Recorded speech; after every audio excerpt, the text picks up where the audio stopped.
Warrant Officer, I wanted to go back to the BMW 7 Series. It's not clear to me what happened to that vehicle and the occupant of that vehicle once the other police officers arrived at the scene and you were asked to sit in your car by General Khan, and at some point you were then detained and taken to Boyson's police station.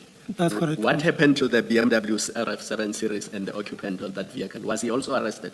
Yes, that is Mr. Nku. He was arrested with you and taken to Boyson's. To Boyson's. Yes. And do you know what happened to the charges against him? No, we were all charged with the same charges. You were all charged He with was the same. accused number 4 Yes. in our case. And throughout the process, as you were instructing the Scania people to assist you to load the bags onto your van, what was the owner of this vehicle doing? Because we know he was there at the scene, we saw the vehicle. What was he doing as the bags were being loaded onto your buggy? He was sitting in his car Sitting in his car, the whole time. just observing. Yes, that's correct, Commissioner. And why did you not ask him to leave? Because you had now established that there were bags in the truck that were not supposed to be there. You've taken custody of them. They are now in the back of your Nissan buggy. What was he still doing there? Commissioners, as I've indicated earlier, that according to Mr. Nku's handler, which is Chief Marshal, Yes. he explained that Nku had previously gave information to other police.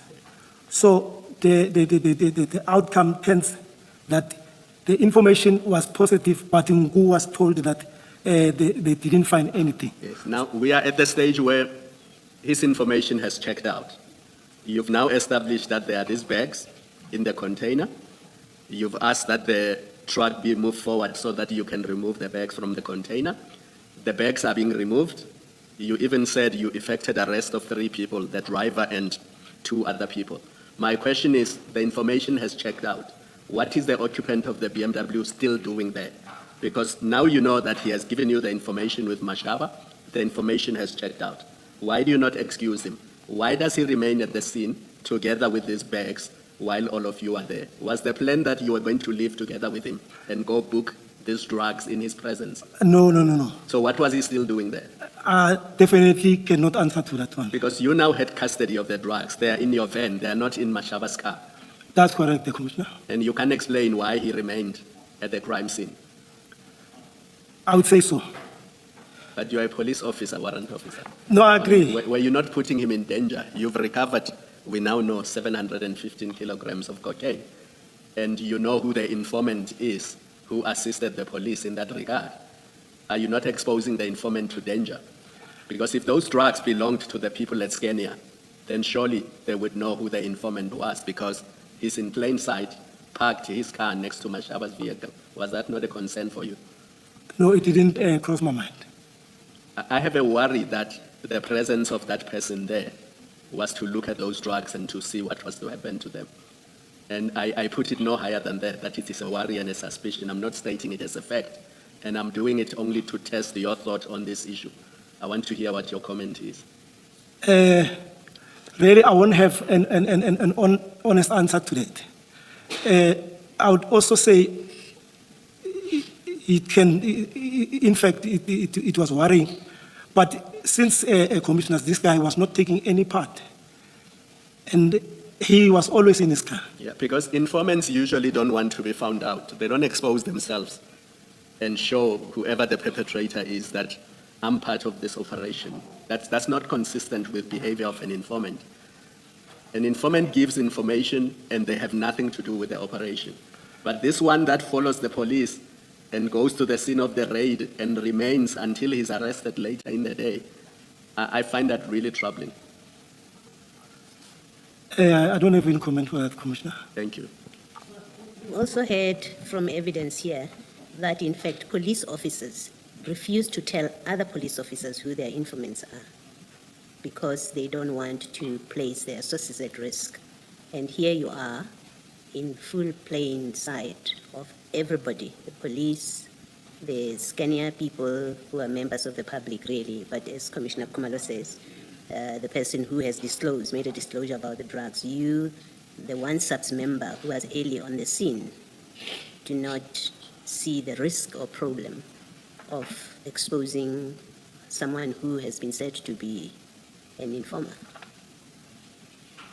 I share that concern. Do you know anything about handling informants? That's correct. I know I've attended the handling informant course. Okay, and you had no problem here? You didn't see the problem that you've got an informer who not only is exposed, but in fact ends up being arrested, actually? I would prefer to this question, Commissioners. Actually, it depends on the handler. It depends on the handler, because sometimes I've worked operations with other members where we'll find that there's a handler inside there's an informer inside the handler's car. That one I can attest to that. So that, like I'm saying, that it solely depends on the handler, because as a handler, you are the principal of your informant. Can you imagine a reason or think of a reason why a traffic officer or a traffic official would have an informer? No, it helps a lot, because other cases, you need an informer to solve them. Like What? To issue tickets? No. Commissioners, Or to put up a speed trap? Just explain what role you see for an informer or for a traffic officer. You know the functions of a traffic officer, right? What role or what need you see would be served by a traffic officer having an informer? I ask genuinely because yes, I can't think of any reason. To be honest with the commissioners, Gauteng Traffic Police, they are the only thing that they don't do, of which I can put my neck on the block. They don't do investigation. They've got units like their crime intelligence within them. They've got a saturation unit that deals with hijackings and other crimes. And I understand from Mr. Mashaba is currently a provincial head of a unit called SLEU. It's for Special Law Enforcement Unit. They do almost everything. That's why they even have an AWI. When there are CITs, they also respond. Thank you. Warrant Officer Mahani, can you, on the exhibit file, go to page 31. That's the bigger file, the 3.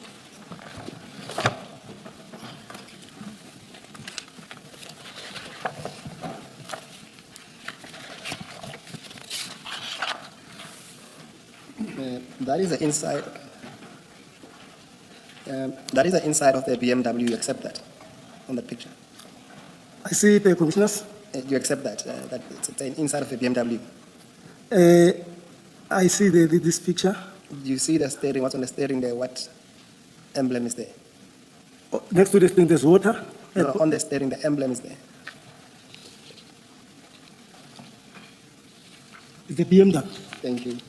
And then if you go to the next page, you will see that on photo 23 and 24, it's the same inside of the BMW, but in particular on photo 24, you will see that in orange, there is what looks like amount of money. I see that, Commissioners. And then if you go on page 33, the top picture, there is it's quite clear there that there is an amount of money there. Do you know anything about that money? Not at all. I don't have any idea. Okay, what we are told is that that's Mr. Nku's car, and he had with him, that amount was a total of 60,000 rand. I heard about that. Yes, and what I wanted to ask you and get your comment is that the theory is that that money was possibly going to be used to pay either you or Mr. Mashaba or both of you as a reward for recovering the drugs. What's your comment? I totally disagree with that comment, because even if they say I'm very cheap, I wouldn't change drugs worth 200 million for 60,000. That's my take. You did not know how much the drugs were worth at the time. So you cannot say I wouldn't change drugs worth 200 million for 60,000. You had not seen the drugs, so you don't know how much they were worth. No, I'm answering because I know that those drugs worth 250 million. Only know now. On the day you did not know. But to be quite honest with you, commissioners, I wouldn't do that. Is it not unusual for an informant to walk around with 60,000 rands in cash? Commissioners, to be honest with you,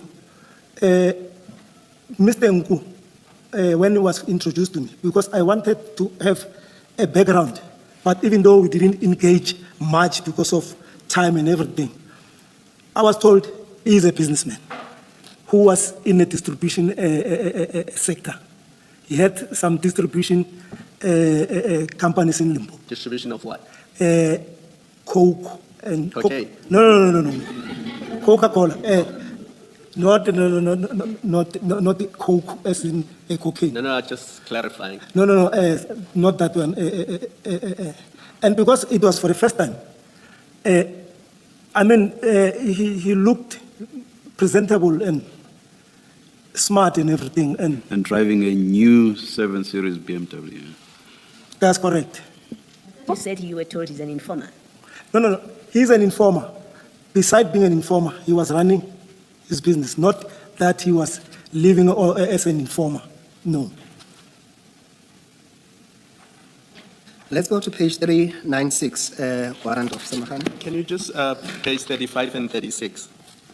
That is still the same BMW, and I could be wrong. Can you just clarify why is that money now in police bags? Is it after it was recovered by the police? Even though I'm not privy, because I didn't, but I will assume that it was now inside an evidence bag. So he did not have police exhibit bags. I think that's the point I'm driving at. No, but I think this was subsequent to his arrest. After it was recovered in his car. That's correct. All right, thank you. Thank you, Commissioner Baloyi. Can we go to page 396? We're on the same bundle. The exhibit bundle. Three.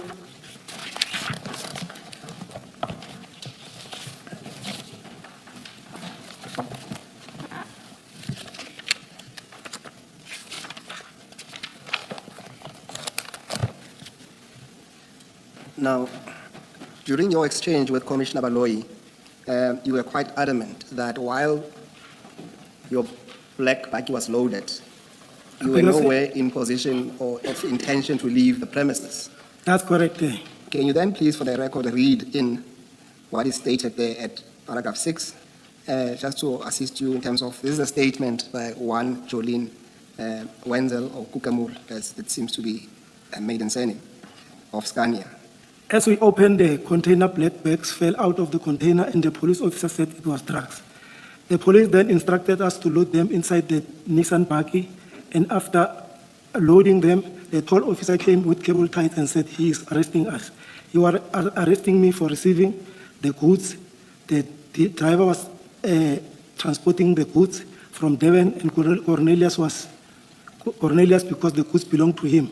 He said they will be taking us to nearest police station, and I called my director informing him about the arrest and that we must meet at the police station. And then go to paragraph 7. I told them that I won't go with them, but I will drive my car. I then came to my office to collect my belongings and went back. When I got back to the container, police from Poisons arrived. After some time, the police officer who was in the red vehicle also arrived and obtained my statement. While we were still busy writing my statement, police from Flying Squad and the Hawks also arrived. They dealt with the situation. At about 1700 hours, the police officers who arrived first and the warehouse were arrested by the police officers who alleged they were from Hawks.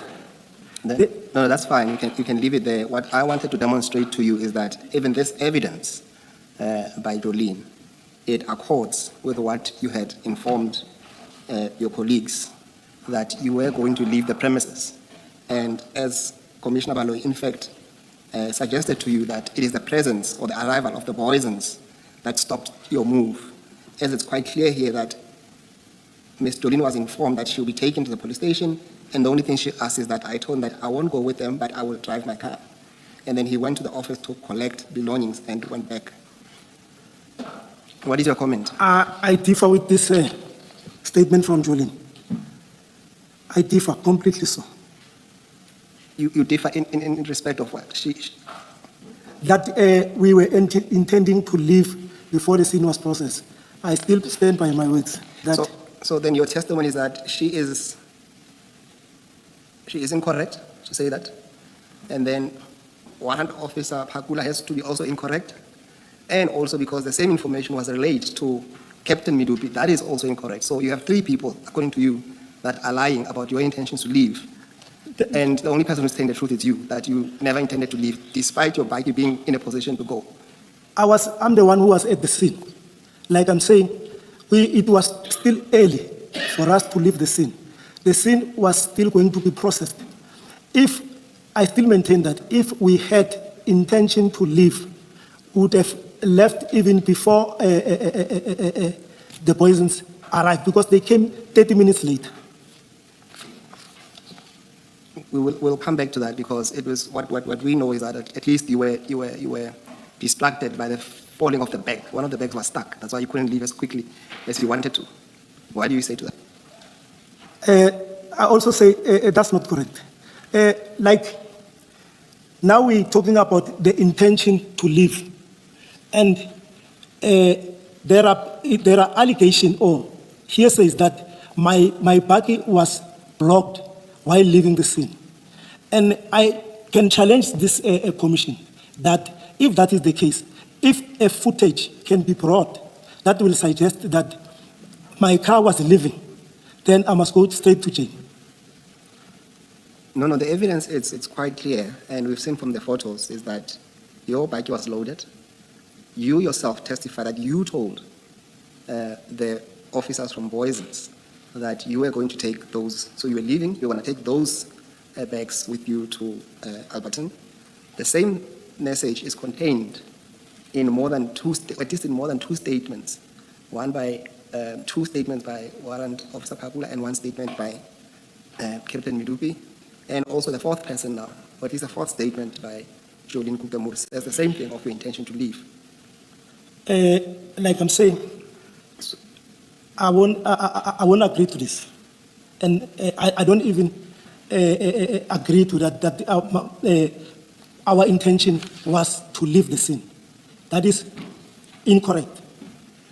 I won't take it higher than that, except to say to you, your version, given what I have told you, and these are versions that were given under oath as well, it's highly improbable, given the overwhelming evidence in front of the commission that you had every intention to leave. If that's the I would say if that's the opinion, I'm blatantly saying no, that's not correct, and I'll stand by my words.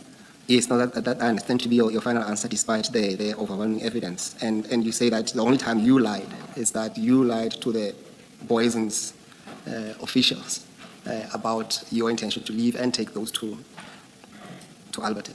Can I answer to that? Yes, you can answer. Commissioners, in our conversation, there's nowhere in our conversation between myself, Chief Mashaba, and the Boysons, there was nowhere I said or we said we're leaving. The only thing that we said, we were talking about the detention of the suspect and the booking of the exhibit. I won't belabor the point. Let's go to, there's a file, it should say on the spine, it should say